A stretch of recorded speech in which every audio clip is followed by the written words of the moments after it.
everyone, you are listening to the Manifesting Straight Talk podcast, and I'm your host, Rachel Chamley. I'm a mindset and manifesting coach from the UK, and I am here to ignite that fire inside of you. If you are a female entrepreneur or change maker, or just a woman that is wanting more from life, then you are in exactly the right place. I am going to give you my no-nonsense, straight-talking advice to manifesting and show you how to take your life to that next level. So if you're ready, dive in now.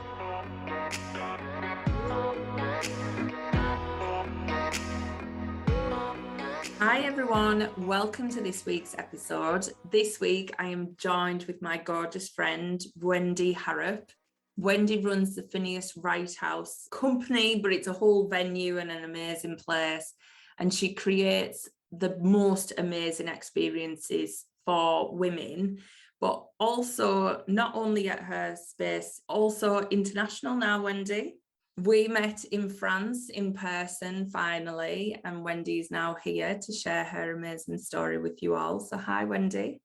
Hello, Rachel. Thank you so much for having me. It's an honor to be here.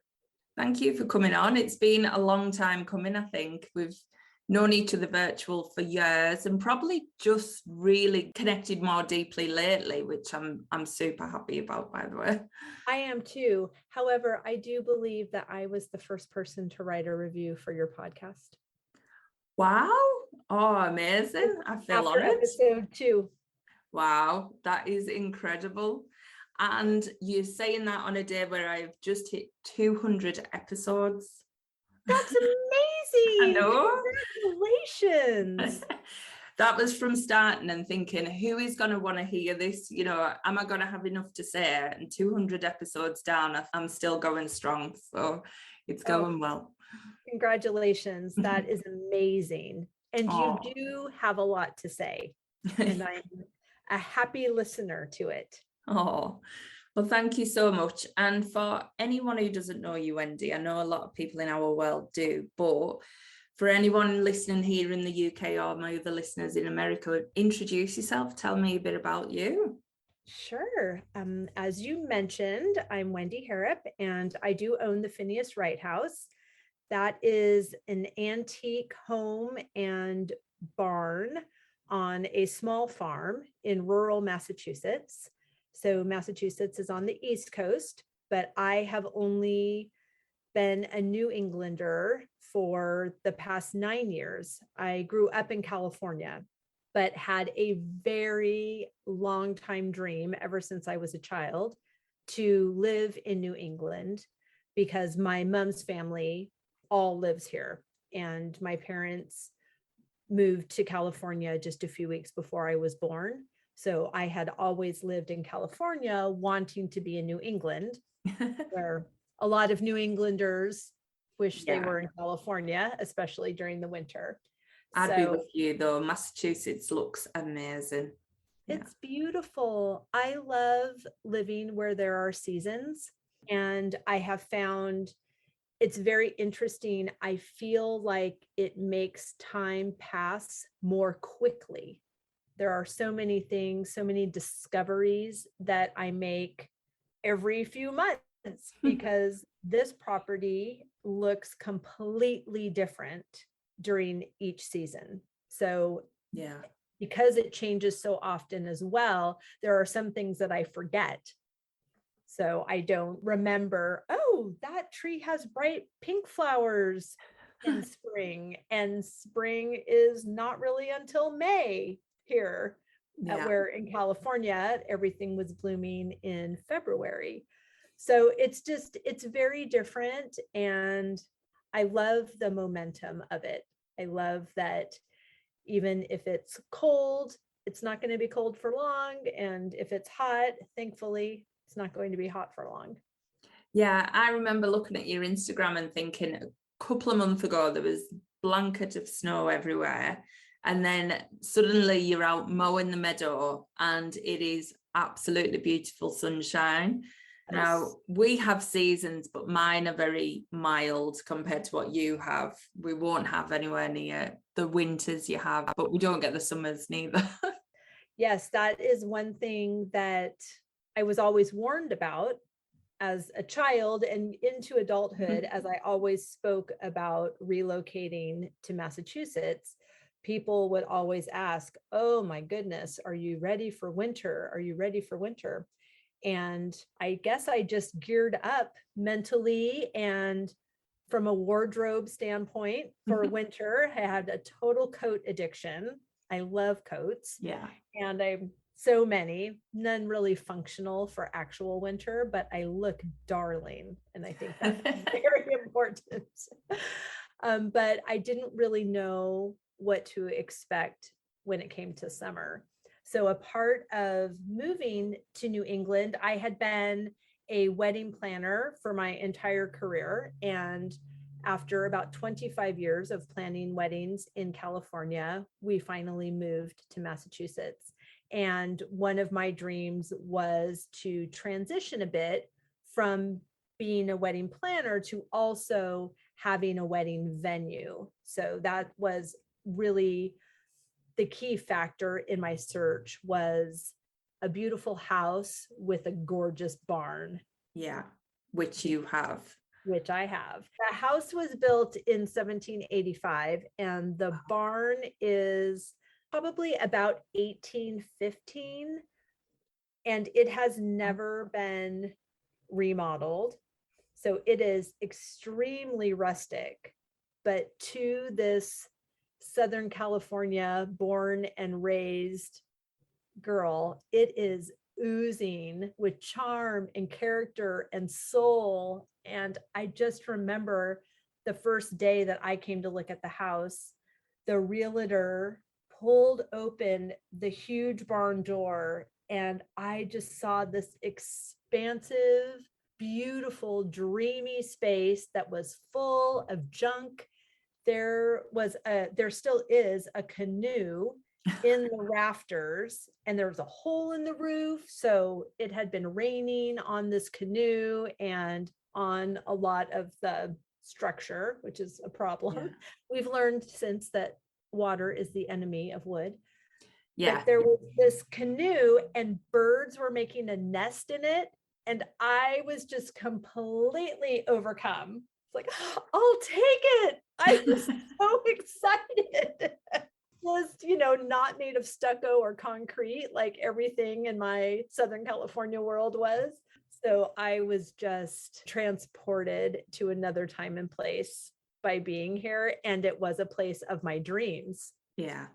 I have listened to Jen's podcast lately. So Wendy was on the Creative Commute podcast, if anybody hasn't heard that episode. And you say about how you ended up in the rain in this barn, and you've dreamt all this dream together, really, and, yes, cemented it from that place. And then you've walked into it with that. You have such an amazing way of looking at things. You literally can take something that, could be, absolutely falling down around you, but just see the potential in it and how amazing it could be. And that's a gift.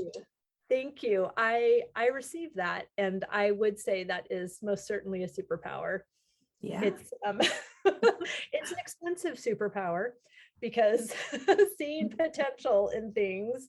The barn needs a lot of love and a lot of cash, but at the same time, every time I roll open that big door, just like I saw that happen the first day, it takes my breath away. And even if there are people standing behind me because they're coming over, I love to host friends in there and to drink champagne. I just think bubbles in the barn is a thing, and we should totally do it as often as possible. I'm going to be doing that one day. I can't wait to have you. So when people are behind me and I pull the door open and I hear them gasp the way I did, because it's beautiful. It has string lights and this gorgeous mosquito netting that sounds awful because it means there's mosquitoes, but it's very beautiful and flowy. And I cry every time. I'm so filled with gratitude. I am so happy to be here. And just knowing that or feeling somebody else have that sense of what I felt reminds me of my why. Yeah.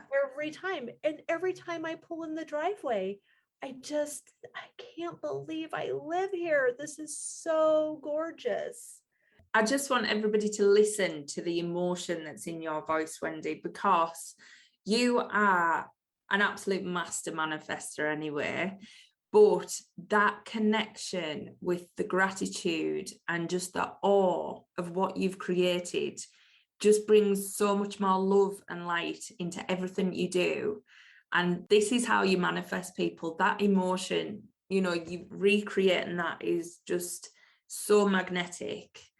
And when I say you see potential in things as well, that's people too.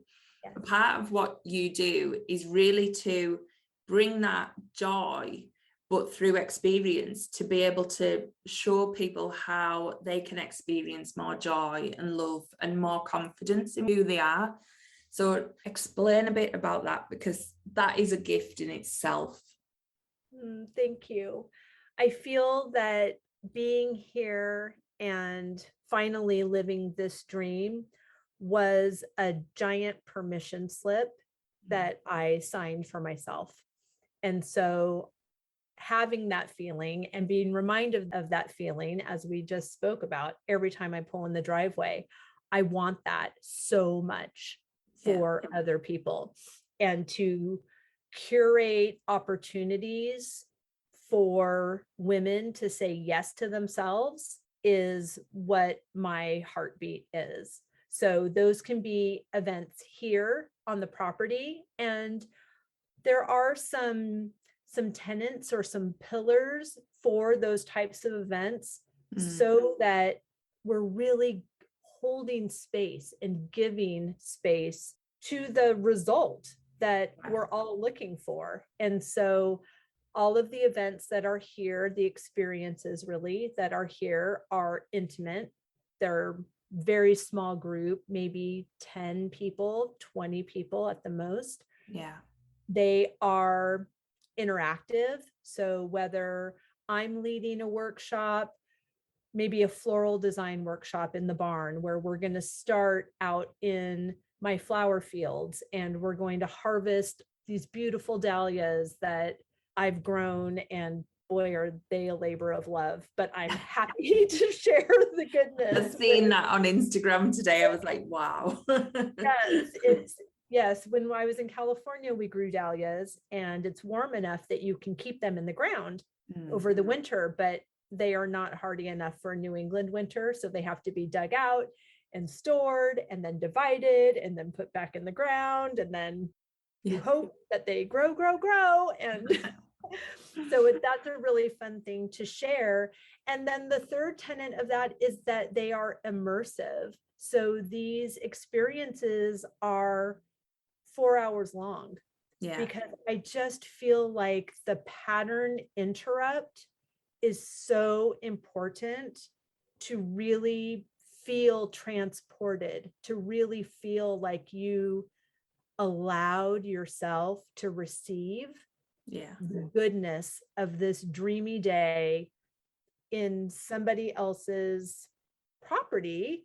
I mean, there are people want to look in the house. They want to come down the driveway when they come. I hear often, I drive by your house all the time and I'm so excited to finally come here. And I love that so much. And I love also for them that they have the pieces of it that belong to them are beautiful, and then they get to leave. So there's not the responsibility of a property this size. It's a lot, and it's great that I love it, because it takes all day long every day, and it takes more than me to make it look like this and make it happen. But I'm also very joyous in doing all of those chores. I am very joyous in what it takes to maintain and welcome people to this property, because this is where I'm supposed to be. This is what I'm supposed to do. And these women are who I'm supposed to do it for. And it's just so good. And it fills my tank and it energizes me, obviously. And I'm so here for it. I love it. I mean, if anybody hasn't seen, you need to follow Wendy on Instagram. So it's Phineas Wright House. And it is so beautiful. But like you say, it does take a lot to maintain that. And you share that story. And I think that's what everybody loves as well. Seeing what you're up to, seeing how you go from doing all your chores, meditating on your lawnmower, and you utilize every bit to live this higher vibrational life through whatever it is that you're doing. And that's a true inspiration to women. I think just the way that you showcase it and the way that you put it across just allows people to see that you could be doing the most mundane thing and actually still having such a good experience with it. And one of your mottos is that, well, you share your motto anyway, because you're going to do it better. I am only available for what delights me. I love that. Me too. Like, listen to them words, everybody. Wendy is purely only available for what delights her. And I've mentioned before on the podcast about the 7 out of 10 rule, and that just beats that rule hands down, because it's not even 7 out of 10, it's like 10 out of 10 experiences, which is what we all deserve. Yes. And because I am delighted to have this property and to live in this beautiful space, I am delighted to do the chores and take care of the responsibilities that are associated with it. Yeah. So when I say I'm only available for what delights me, it doesn't mean that I can't be bothered by hard work or whatever, cleaning the chicken coop. All of those things actually do delight me because they are a part of my dream and what I'm supposed to do. And I completely understand that this life is not for everybody. And that used to make me nervous, thinking, oh, how will I succeed in business when not every bride wants a rustic barn, or not every person wants to have to wear hunter boots instead of their cute stiletto heels when they come here. And then, just through the personal development work and through my morning routine practice and meditation and reading and all sorts of beautiful insights, including listening to your podcast and being in your courses, I've just come to a beautiful realization that the right people, the people that are supposed to be here, are who I'm attracting. And I actually am only available for people that want to be here as well. Yeah, definitely. And just to share a bit about that, Wendy. So you've been on this big personal development journey, and we met through doing a course originally together. And what was life like before you started doing all the mindset work and developing yourself, and how has that journey changed throughout? Oh, that's a great question. So as I mentioned, I was a wedding planner for 25 years before moving here. So I have always owned a small business, but I was always a small business owner also is small in my thinking. And because I didn't understand so many of these principles of what is actually available to me and living in abundance rather than scarcity, I allowed my limiting beliefs about my education and about how many weddings I had actually planned and how I'm really nice and easygoing and my brides love me and I love what I'm doing. So I shouldn't charge very much for that because I'm good at it and I love it and it's not hard. So you should only charge a lot of money for something that's hard. I mean, where in the world did that come from?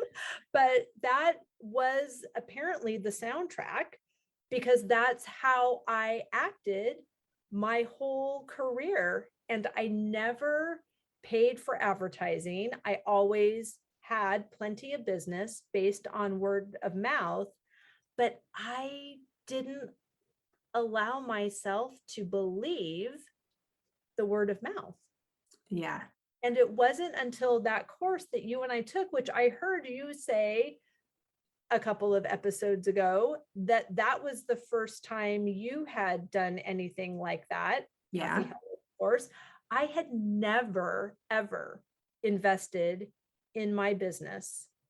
I never paid for advertising, as I said. I never took any classes. Maybe I went to a wedding planning seminar once or something, but I took that course and it really opened a door for me that was full of possibility and new information and new ways of thinking about things. Yeah. And of course, as the universe would have it, right at the time of the beginning of the pandemic, when we all needed to pivot, especially if you are a wedding planner, there were no weddings. And I had brides on the books, and there was a lot of mindset work that I had to do on myself, and then to be able to use those tools, the things that I was learning in real time, to be able to help my brides manage this turbulent, unfamiliar time for them as well. And then to actually completely change the focus of my business and have it grow and expand and be profitable. And I learned that I was capable of doing these amazing things, and then to incorporate the mantra of only being available for what delights me, and have that be the grid or the filter that all of my future decisions would go through. It's so dreamy. Like, oh my gosh, this is such a good way to do it. And such a complete shift from thinking that you couldn't charge for what was easy to you. Now, nothing you do is easy.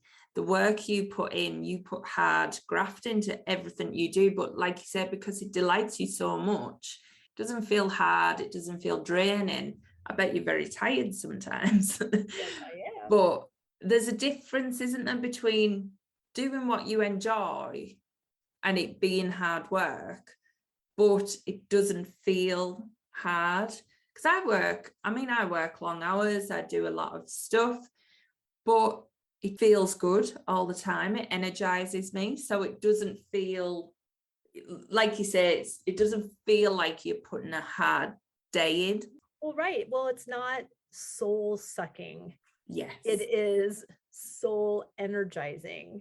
Yeah. It is everything. Like you mentioned, I'm on my lawnmower, I'm doing my meditations. I'm also looking at the space where people will be walking with a glass of champagne in their hand. So I'm thinking about them, and I'm praying for them, and I'm grateful for them, even though they haven't been here yet, but I'm just mindful of them and seeing what I want in this place and living as that already happened or happening. You're just summing up something there, which is so amazing. So in the boot camp, obviously, I'm launching the new round of that. And you've been part of my first cohort, Wendy, on that. So good. So good. But what I'm launching as well is one of the bonuses is the 7 principles of selling and energetic sales. And you have just summed that up so beautifully. you are walking around where you live and literally doing your chores, but whilst imagining your guests and clients enjoying it. And you make everything about them. You make everything about, I'm mowing the lawn so they can have the best experience. And I'm doing this so that they can enjoy this and they can relax. And you take it from a point of view of, you're not selling or running that business in that sense. You are literally serving at a higher level. Yeah. And it's an invitation. That's magnetic. That is what is so attractive about you. One thing that I realized is that for me to be me, the very best version of myself, I need them. I could live here and be so happy mowing my lawn and all of that, but to do that just for me, or even just for my little family, it's too much goodness for one family. Yeah. It needs to be shared. I knew that the first day I pulled in the driveway here. For me to be the best version of myself, I need the other person to say yes to themselves. In saying yes to themselves, they say yes to me. And it's just this beautiful double blessing that keeps going. I mean, nobody says you're welcome. We just keep saying thank you. And they say, no, thank you. They say, no, thank you. So it's just a beautiful love fest every day. And it's just so nice. It's just so lovely to hear, because it's genuine. It's what you are meant to be doing. This is soul work, isn't it? It's just pure desire led. It is. And as we've talked about, it is a lot of work, which is why I also love the piece of taking the Phineas Wright House on the road and creating these gorgeous, curated, luxurious trips for women that, again, all they have to do is say yes to themselves and get to Paris or get to Bordeaux or get to New York or, some other beautiful destination. And then all of my practice and experience as a wedding planner in creating a magical day for my client, I do for these clients as well. So whether they're here at the house or we're on a beautiful trip, we can just enjoy where we are. I've taken care of every detail. I have collaborated with beautiful entrepreneurs, mostly female entrepreneurs in France, all expats living their best life, saying yes to themselves. It's just this really beautiful, authentic celebration of everything I do at home in Massachusetts, but also in France, and just a little bit more champagne. You curating that trip though had me saying yes to myself as well, because I didn't come for the whole event with yourself, but I got to spend a lovely few days in Paris with my partner, and then got to meet you and Christina and Angie. And it was just so amazing to meet you all and have champagne and just be in Paris together. Yeah, I was so grateful for that trip. And that was a way for me to just say, yes, I can do this. And it was a release for me as well. It was lovely. The ripple effects of us saying yes to ourselves are unbelievable. Yeah. Because people that we know are watching and then are inspired to say yes to themselves, like you and I having this conversation right now. But so many people that watched me on that trip, or watched the women that said yes that came on the trip, or watched you coming over, they are also inspired. And whether we got a like on a post or a story or ever heard about it or not, the ripple effects of what we are doing, whether it is out of scarcity or out of abundance, are really remarkable. And so as much as there is a joy in doing this, there's a responsibility as well to share our story, to live our passion. It is not selfish, and it is not just for us. No. And we are robbing other people of our blessing, of their blessing, Yeah. by not doing the thing we want to do. It's just crazy. And that has been a big driver for me all the way through. You know, there's been plenty of times I could have held back or stopped or stalled on the momentum, but I've always had that mantra in mind that someone needs to hear this or someone needs to see this, and it makes it bigger than you. And I think you're doing that as well. It's so nice to connect with someone who is just so heart-centered and driven. And when you see the beauty that you make and the things that you do, and even to every little detail that you bring to things, it is a joy to watch. And I've enjoyed seeing your Instagram and getting to know you more, and as well just seeing how you've bloomed over the last 6 months since that Paris trip. And really, you know, that Paris trip, once you started planning that, I've seen this expansion in you anyway. Tell us more. What's coming up? What's next? Yes, well, Paris in last March was so amazing. Yeah. And I was able to take my 8-year-old daughter with me, which was a total dream. So as people were watching us in Paris, they started asking questions. Oh, I didn't realize you lead mommy and me trips. And I said, we're going to do New York City in December. So to look at the Christmas windows and have tea at the plaza and, you know, all the fun holiday things. And then we'll do a mommy and me trip to Paris in April. But I'm also, before that, have another trip to Paris in September. So that's Paris and Versailles. And that is a week-long trip. And then I'm also doing a cookbook project with my friend Jeff, who is a formally trained chef, and he lives in southwestern France, so in rural France.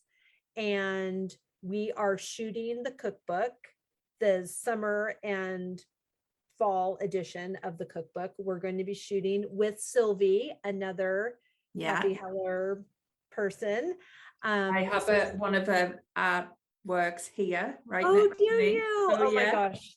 Yeah. She's so amazing. So as we were talking about, she and I are going to be with Jeff for 2 weeks, and we need to make 5 dishes a day and photograph them and style them and do tablescapes and then eat all the food. And I thought, oh my word, I need to make a trip out of this. I would totally go on this trip. And so it is. It is a trip. And I've rented this gorgeous chateau that is 10 minutes drive from Jeff's house. So we're all staying at this chateau. And we are cooking and having photography tutorials, and we'll do a couple of day trips to these seaside villages. And we're doing a couple of big flea markets with a woman that lives there that is she has an Etsy shop and sells French antiques. So she can actually help us get our finds back home as well. So it's so fun. That's incredible. Yes, I'm excited about that. And then when I get back from France, I'll be there for the month of September. We have farm stays that will be starting. So my house is going to have a little bit of a bed and breakfast type feel. So people can come for a weekend or for a few days with a group of people that they know. And I will curate an authentic New England experience for them while they're staying here. So similarly to what I do on the trips, but I'm going to do them in my own home instead. Oh, it sounds so exciting. Yes. People can watch me mow my lawn if they want. I'm thinking, which one do I want to be on?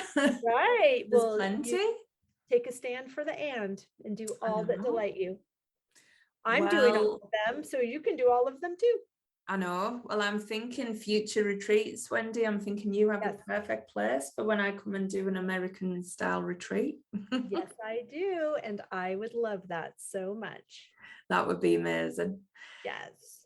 What advice would you give to any women who maybe where you used to be and before you started the self-development? What advice would you give to anyone listening? Well, I think for me, I was waiting for somebody who knew more than me, or had more money than me, or had more experience than I did, to tell me what I should do, what my next big idea was going to be. And when I realized that the person I was waiting to get permission from was me, it changed everything. Yeah, that is so powerful, because I think we do always wait for that next level, or someone who's done it already to say, yeah, go for it, try it this way.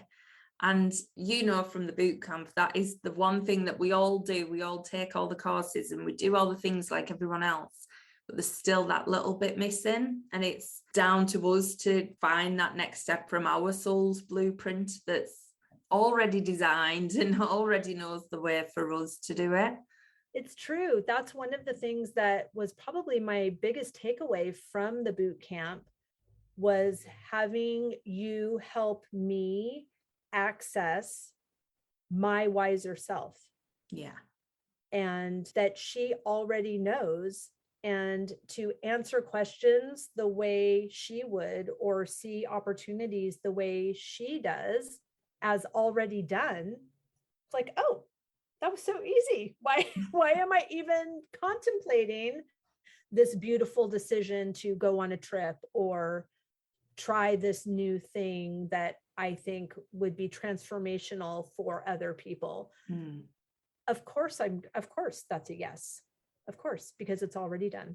And that mindset, it sounds crazy that it could be that easy, but as you have said, and I have it written down right here, it is only as hard as we make it. It is.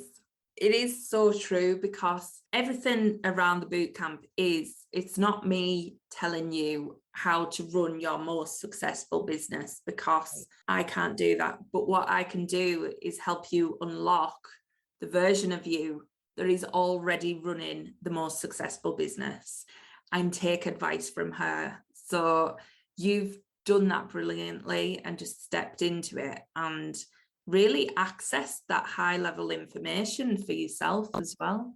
Yes. And it's a process, Yeah. but the process, it's not a time process.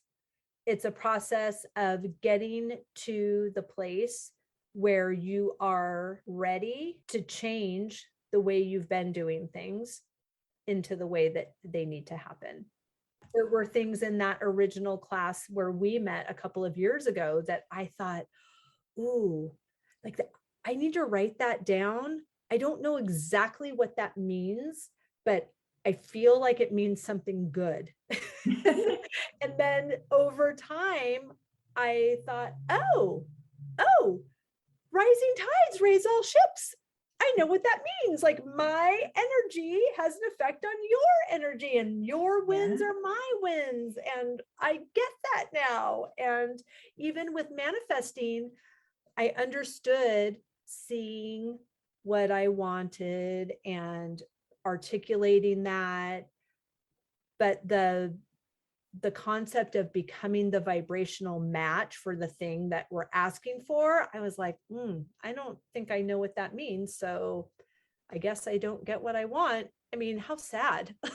Like, I took myself out of the game because I couldn't really wrap my mind at the time around that concept. I thought, oh, well, I guess since I don't even know what that means, this manifesting stuff is not for me, which no, like that is just, obviously we know now, just everything in our ego and our persona and our subconscious, just trying to keep us safe. Yeah. But once we understand, being the vibrational match means be super excited about the super exciting thing that you totally want. Oh, yeah, I could do that. Yeah, let's do it. And now here I am. Here it is. I have it. And having it all, to me, requires rubber boots and a big lawnmower and a bottle of champagne. So I'm totally here for it.